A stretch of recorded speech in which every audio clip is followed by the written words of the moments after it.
You're listening to the Downeast Mike podcast, the quirky little podcast from Maine. And now, your host, Downeast Mike. Dee-dee-dle-dee-dle, dee-dee-dle-dee-dle. Good morning, everybody. This is Downeast Mike, host of the Downeast Mike podcast. I had to check myself there. What am I? Who am I? You know, I'm a little bit... We'll do a quick monologue because I've been up since about 2 a.m. filling bait bags, and I want to talk directly to, and you know who you are, that if you're going to keep me, working as hard as you do, there's got to be some kind of trade-off there, because I don't want to hear that, we get to the bottom of the tub of trawl and there are 3 pieces of herring down there because you didn't bait it right. Maybe you're not giving me the right bait. Maybe I should go back and work in the fish plant. And while I'm on the subject, why is it that Terry can smoke while he's driving the forklift and the rest of us with the gutters and the throaters, why is it we can't smoke? So anyway, that's my little rant this morning. I hope everybody's having a good day. Today is Thursday, August 6, 2026, our motto here on the Downeast Mike podcast is that some of this is whimsy, some of this is true, and the interpretation of it all is entirely up to you. Did you know that the Downeast Mike podcast contains absolutely no mean words? You won't find a podcast like this anywhere on the internet. There's no mean words, just wholesome goodness. From Downeast Maine. This is episode number 139. Yes, we've been at it that long. In today's episode, we have the Bell-Bottom Navy from 1977.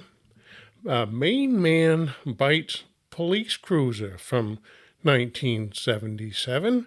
A story about Rockefeller getting a tax refund in 1907. We're so happy about that.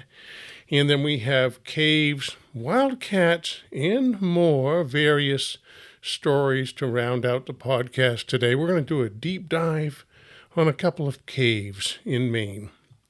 Let's go back to this day in 1977.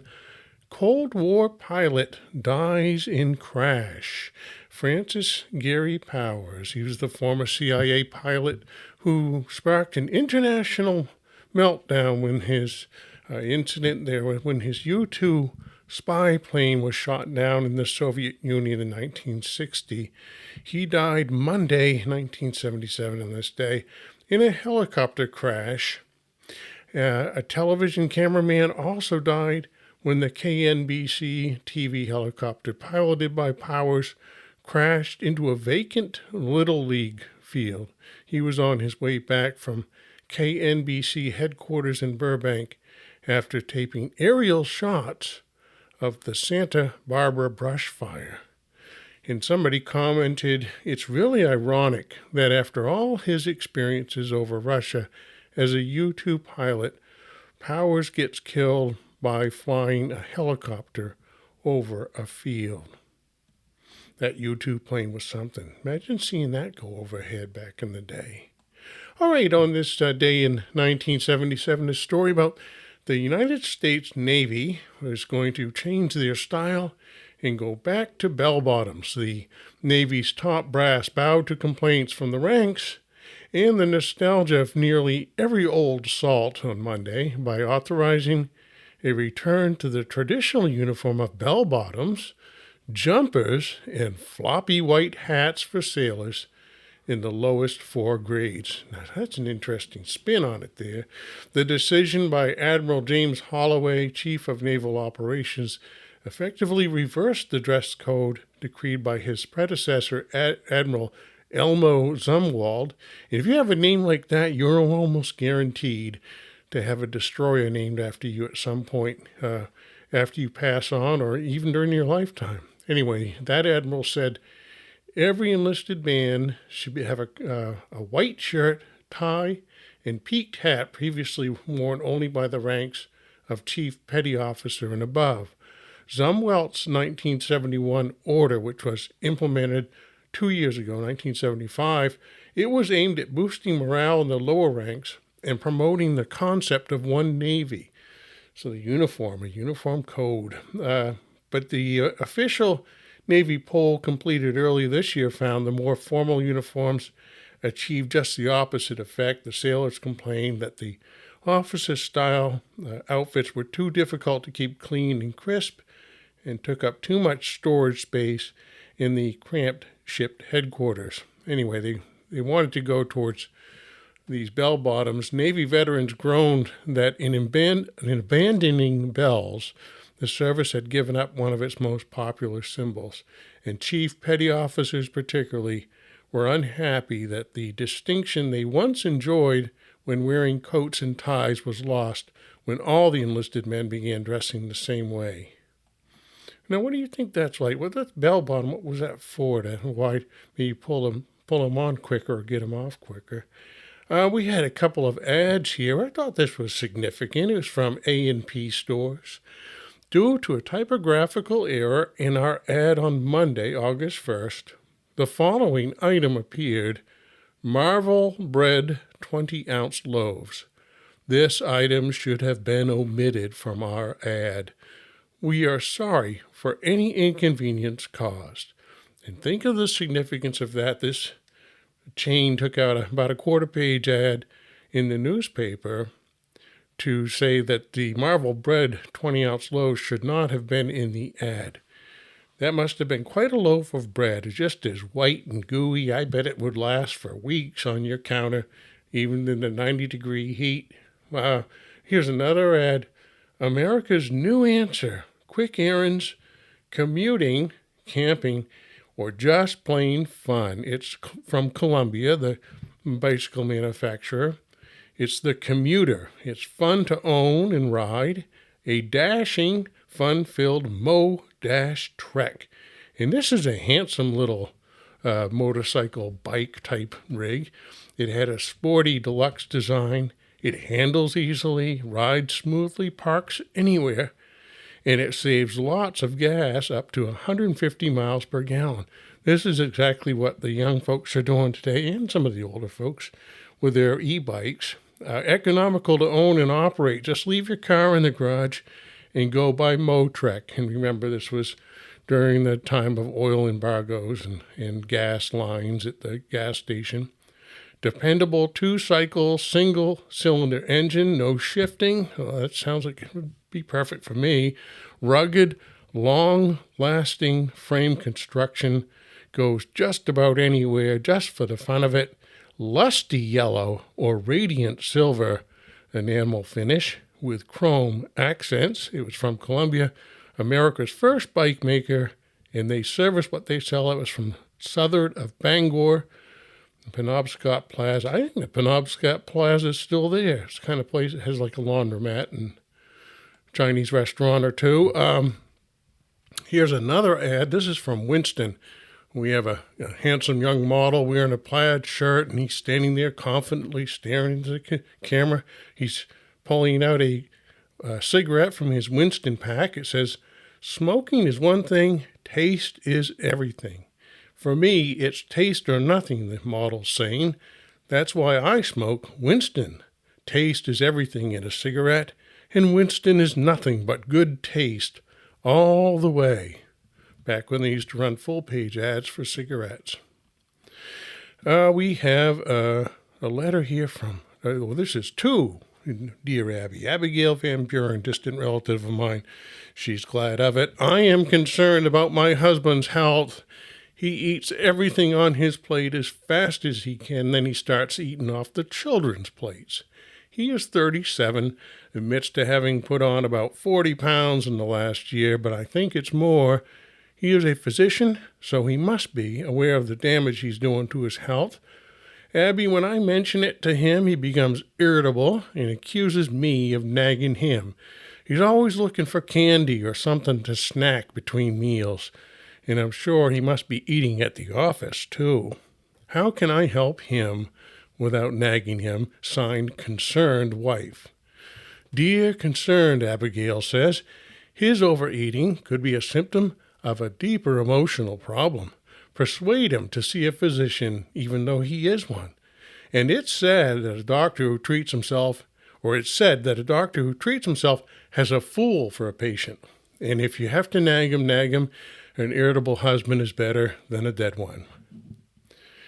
Okay, that's enough, dear Abby, and we will look at, a letter. This is a health letter here. Dear Dr. Thosteson, I am 20 years old, and I have a habit of pulling out pieces of my hair when I am nervous or frustrated. It's gotten so bad that I actually have some bald spots. What should I do? Should I go to my family doctor? Do you know what causes this habit? And signed V.MT. Just a terrible habit. Break it. You might discuss this with your family doctor, but doctors have little success in stopping bad habits. Advice from 1977. He may want to refer you to some psychiatric help. This is seen often in young girls who usually outgrow the habit. You should have done so by now. That was a nice doctor, huh? Oh, here's one of our key stories of the day. A defendant bites the police car. This is out of the Bangor Daily News. After Brewer police put the bite on him, a Greenbush man Saturday returned the favor. David Atherton, 21, was sentenced to 60 days in the Penobscot County Jail Monday after pleading guilty in 3rd District Court in Bangor to a criminal mischief charge that alleged he bit the back of the front seat of a Brewer police cruiser early last Saturday morning. He caused an estimated $100 in damage. Good teeth, though, huh? Brewer police, who also charged Atherton with assault on a patrolman in connection with the incident, claimed that Atherton tore the fabric of the seat with his teeth. Judge Clark gave Atherton 60 days on the assault charge. The man was committed to the jail Monday, and in addition to being committed on the foregoing charges, Atherton also was committed for failing to pay a $50 fine, charging him with operating a motor vehicle without a license. Big criminal here. And for failing to pay a $100 fine on a charge of making a false report to state police on May 28th. Both these fines were assessed in this district court 2 months ago. And we miss theirs. We don't see what did the seat taste like. Why did he bite the seat anyway? We had a story about swine flu shots, and this was from 1977 as well. Researchers at the Center for Disease Control in Atlanta, Georgia, are sifting through hundreds of completed questionnaires in an attempt to determine why some individuals who received last year's swine flu vaccine had a greater susceptibility to the Guillain-Barré syndrome than others. During a telephone interview, Dr. John Bryan, director of the Viral Disease Division at the CDC, said that scientists are attempting to wrap up information received from various states in preparation for the release of a final report. That'll be sent to the Department of Health, Education, and Welfare in Washington. Our figures now indicate that well over 1,000 people have contracted GBS since the swine flu inoculations were given last November. About half of them received the swine flu shots. And Guillain-Barré syndrome is a paralytic disease characterized by symmetric weakness in the limbs, loss of sensation, diminished reflexes, and sometimes more severe paralysis. And we have a story. Let's move back to 1907 with the Rockefellers. Rockefeller's $156.67 richer. The story out of Tarrytown, New York. Because of the honesty of John Foley, tax collector of the village of North Tarrytown, John D. Rockefeller is $156 richer. A week ago, Mr. Rockefeller sent for his tax bills through his attorney, and Foley forwarded them to 26 Broadway. A few days later, and just before the 1% limit expired, Foley received a check from Mr. Rockefeller in payment of his taxes. Foley began to check up the amounts, and he was greatly surprised to find that Mr. Rockefeller had overpaid him. The mistake had been made in Mr. Rockefeller's office by a clerk. Foley immediately made out a check for $156 in Mr. Rockefeller's favor and sent it to him with an explanation. When Foley was asked today about returning the money to the oil king, he said, "Oh, that's nothing. I returned 3 cents to a woman the other day who overpaid me." Up here, his friends call Mr. Foley Honest John. Here's a story out of Vienna. Ugly, her murder was justified. Remarkable plea of Hungarian peasant in the case of his daughter. A Hungarian peasant at New Sandek, charged with murdering his 18-year-old daughter, admitted to the crime, but he pleaded justification. He declared she was so ugly that he had no chance of getting her married. The jury decided that the plea established extenuating circumstances and brought in a verdict of manslaughter. The court accepted this and sentenced the prisoner to 3 years imprisonment. 1907 in Vienna. Sad story there. Here's a story out of, this is Bangor, Maine, about the vast wild land changing hand. Maine's biggest timberland deal closed at $1.5 million. A lot of money in 1907. The final papers in the largest timberland deal ever consummated in the state of Maine were passed Friday, by which the Boynton Land Company and the Bradley Land and Lumber Company of Bangor disposed of their wildland holdings to the Northern Maine, and the Eastern Maine Manufacturing Company. I think that's still around. Although the parties involved in the transaction have not been made public, the exact sum involved, they haven't made the exact amount involved, it's given out on the best of authority that the purchase was $1.5 million. Over 200,000 acres of the finest timberland in the state is contained in the deal, situated on the east and west branches of the Penobscot and the Rustic Rivers. And manager of the Bradley Land and Lumber Company engineered the deal. The next largest deal previous to this one, just consummated, was the sale of lands controlled by the Holyoke interests to the Great Northern Paper Company. About 100,000 acres were involved in that deal, and the purchase price was in the neighborhood of $600,000. 1907, a lot of land changing hands. And here's a story out of New York. Unusual interest attaches to the trial trip of the battleship Connecticut, which will be made over the Rockland, Maine course on August 8th and 9th. Rear Admiral R.D. Evans will be aboard the Connecticut during her speed test.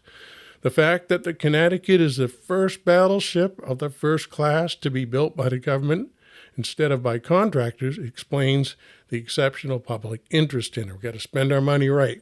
Naval men expect to obtain valuable information from a comparison of the Connecticut with the Louisiana. The keels of both ships were laid at the same time, the former's by the government at the Brooklyn Navy Yard, and the latter's by contractors. And they're going to compare these. The Louisiana did all that was asked of her. It is believed that the Connecticut will demonstrate the government's ability to produce battleships of the first class that are in all points equal to those built under the contract system.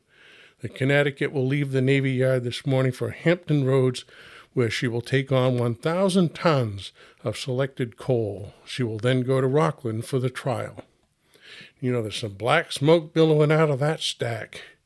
Out of Fredericton, New Brunswick, workmen excavating in Marysville, it's a manufacturing town near this city of New Brunswick, Fredericton, they've uncovered 102 Spanish gold coins of the 18th century. The money is worth about $2,000. None of the residents of Marysville can explain how the coins came to be buried there. And I looked for additional information on that story, couldn't find anything. It's funny, a lot of these older stories, there'll be a big write-up in the paper at the time, and that's about it. You have to wonder if it's the snake editor that's just writing up stuff for get to sell the papers. Freeman Witham at Kittery Point landed a 14-pound lobster recently, and the large shellfish has attracted much attention. Mr. Witham having kept it in his lobster car since he caught it. And I think you could estimate the age of that lobster by its weight. A very old lobster. 2 young men from the Boston sloop yacht Iwana at anchor in Kittery Point capsized in their tender Tuesday morning. And then when they were pulled out of the water by Captain Crawley of Kittery Point, one was unconscious. This is Captain Crawley's second rescue within 10 days, because on July 20th he saved 3 men from the bottom of a capsized motorboat in the midst of a terrific squall late at night. Here's a story about Commander Perry. Robert E. Perry will leave Maine for New York and then for the north just as soon as the boilers are installed in the Roosevelt. He could not state definitely when that will be, but hopes to start within a week. He expects to be in winter quarters by September 5th. There'll be no change either in his general course or in the size of his party, which this time will be kept in a compact body. Commander Perry said that he acquired no newfangled ideas and that he knows just what he needs and will take that and nothing more. None of his family will go with him. He said he'll not pass through Boston on his way to New York. He has been with his family at Eagle Island the past 10 days and is very busy completing his final arrangements, Commander Perry, off on one of his trips in 1907. Deputy Sheriff Martin Burns has a unique record for a man who has lived in Gardner, Maine all his life. This man has never been to Boothby Harbor or the islands, never went on an excursion, and has never taken a vacation. I can relate. He says when he was a boy, it was a pretty hard rub to get enough for himself and those dependent upon him to eat, and he couldn't take any trips off, and he has kept up the practice of keeping constantly at work ever since, and has sort of taken a resolution not to break this record. His 60th birthday comes pretty soon. It's quite a story. Here's somebody clawed by a wildcat. Can't read that name. Patterson Broker, yeah. Patterson Broker held it by the tail, and it was trying to get away with his fish. Wildcat out of Middletown, New York. Joseph Rogers, a broker of Paterson, New Jersey, who was spending a week in Delaware County, had an exciting experience with a wildcat Wednesday. Mr. Rogers was fishing the Delaware River near Pepacton, I can't quite see that, and had several fine bass lying beside him on the riverbank. Suddenly, an animal leaped from the branches of a tree under which Mr. Rogers was sitting and pounced upon the fish. Mr. Rogers thought it was a cat from one of the nearby farmhouses, and not desiring to see it get away with his fish, he dropped his fishing pole and grabbed the cat by the tail. The cat turned on him and clawed his face and hands. Another fisherman came along at this moment, and the cat leaped away from Mr. Rogers and ran into the woods. Mr. Rogers will wear the scars of his battle with the wildcat for the rest of his life. Fishing on a bank in New York. Here's a story out of 1897. It's a deep dive on our cave story. It's out of Eastbrook, Maine, the Eastbrook Cave, Eastbrook, and that's up in Hancock County. Eastbrook, Maine, July 17th. It's not absolutely necessary for the Maine lover of adventure to find himself thousands of miles away from home to explore the mysteries of nature.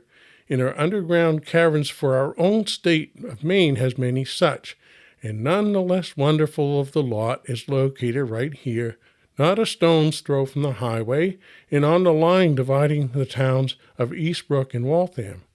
This cave has been never thoroughly explored, although its existence has been known for more than 70 years, and marvelous are the stories related by some of the old forefathers of adventures in the poky holes beneath the bowels of the hill. The most widely diffused legend in connection with this cave is that somewhere in its confines lies buried the bulk of Captain Kidd's treasures, the great pot of melted gold and chests of gems that he wrested from the men of peace and wealth. Many a search party during the past 2 generations has ventured through the bush-covered mouth of this cave to return a few hours afterward confused and sometimes frightened, but never with even the memory of a sight of the treasure pot. They always trump out Captain Kidd, his treasures. It's everywhere. It's at Oak Island.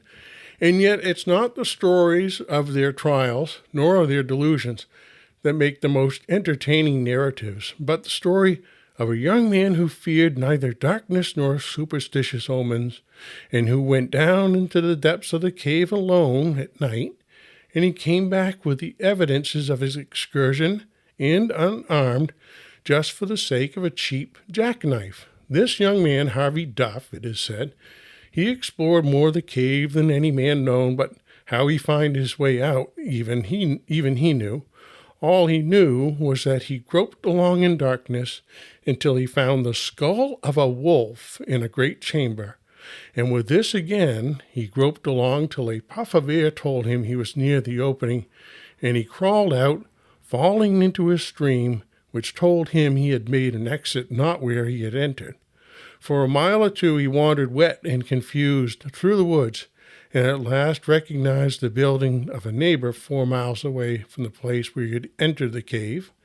And this was 70 years ago, and Harvey Duff was a hired boy in the only house on Cave Hill. The country was heavily wooded then, and houses and turnpike roads were few and far between. There were 3 men in the party who sat at the fireplace in the house on Cave Hill that night. Some of them had been engaged with an engineering party laying out town lines, the party being camped nearby. And one of the men was the owner of 2 cheap jackknives, but in those days even cheap jackknives were scarce. The conversation was about the curious cave. Some of the men that day stumbled across it and had wormed their way through the opening into the inner chamber.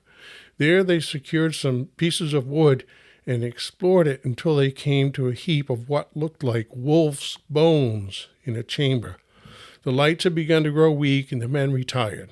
And now they're discussing the wonder, and as one of them whittled, "Say, Wilson," said Harvey Duff, "can't I buy that other knife from you?" "No, you can't.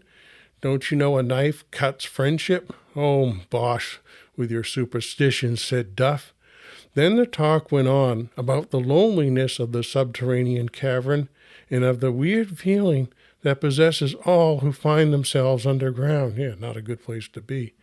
"But you wouldn't dare to go up there now," said one. I'll acknowledge I wouldn't hanker for the trip," was the reply. "Huh," said young Duff. "You men make me tired. I wouldn't be afraid to go down and walk through that cave at midnight and alone." "Hear the boy," said the owner of the 2 jackknives. "Big noise, little sand," said the other. "Tell you what," said Duff. "You give me one of your jackknives, and I'll walk up that cave tonight." "But how we know you're going to do it?" the man said. "You say there's a wolf skull in the big chamber?" "Yes." "Well, I say come back with that wolf skull. Is the knife mine?" "Sure, boy, but don't venture it. You can't. Never do it." And Harvey Duff, he wanted that jackknife. He left the house shortly before midnight. He took a few matches with him. The men waited nervously for an hour or more, and then, growing alarmed, they started in pursuit of the young Duff. They reached the mouth of the cave and stood for a long while before they could muster up courage to venture in. Finally, one of them squeezed through and struck a match. The other followed. Both stood a while in the dark corridor and yelled, but the only response to their calls was a wild, rumbling noise like the roar of a distant hurricane. Thoroughly frightened, they beat a retreat and scrambled back, pale and trembling, to the house on the hill. And they were still discussing the subject around a blazing fire when the door opened. Harvey Duff walks in. "Give us the knife, Wilson," he said, as he laid the yellow-fronted bone of a wolf in Wilson's lap. Wilson promptly fainted, and his companions fled. "I thought it was your ghost," he said. "I ain't no ghost," said Duff, "but I must be something the nature of a spirit to find my way out of that dark hole." Since that time, many explorers have tried to find the passage leading to Duff's exit or the brook in which he fell, but without success. The story is scoffed at by some, but many living in the vicinity of Cave Hill believe in it firmly today, and that cave is still here as proof of the story. and I looked for additional information in the cave. There's not much out there about it, but maybe somebody from the area could fill us in on that cave up in East Brook. Here's another story. This is a cave of Sabattis Mountain in Maine. Mr. E.L. Mower and wife, with friends from Massachusetts, got up a small company and visited Sabattis Mountain on a pleasure excursion. The mountain is located in Wales, Maine, and is one of the first points of land sighted by vessels approaching from the coast.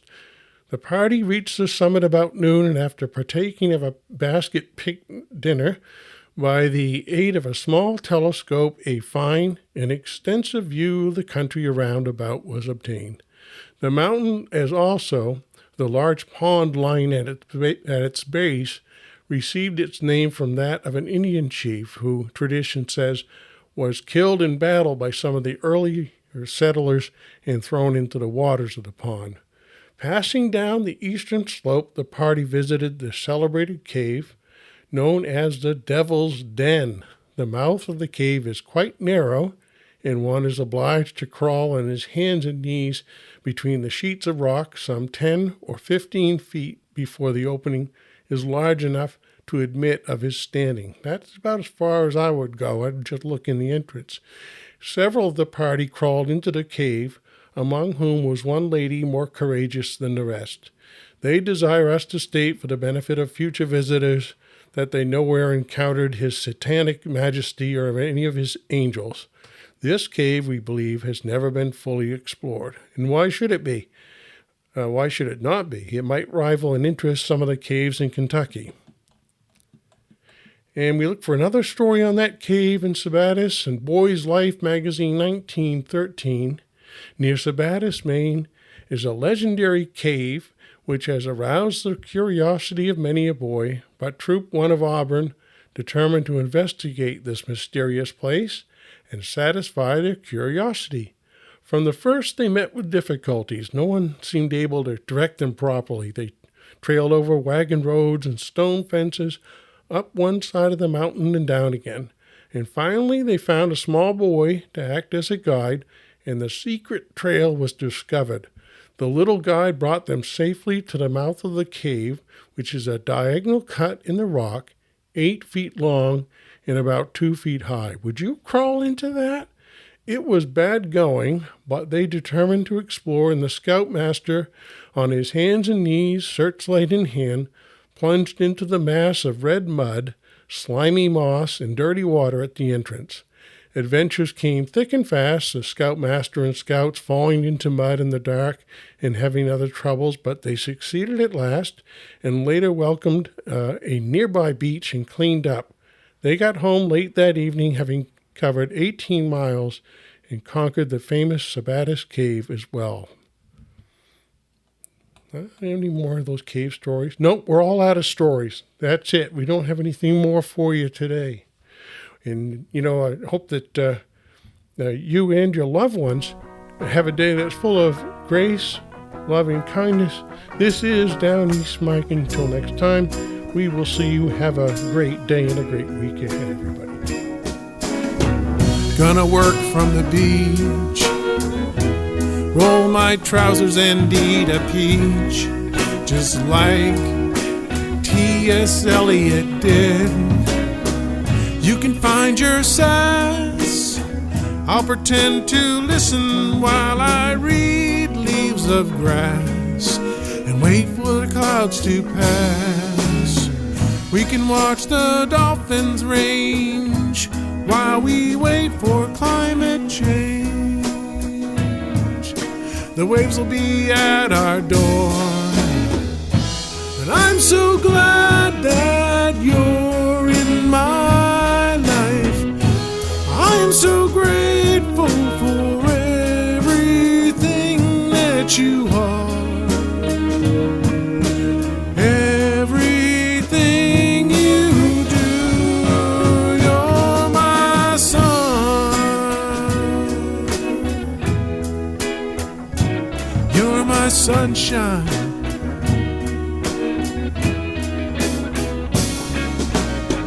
What's not to like? There'll be palm trees in the and hot temps at midnight. There'll be moose on the sidewalk,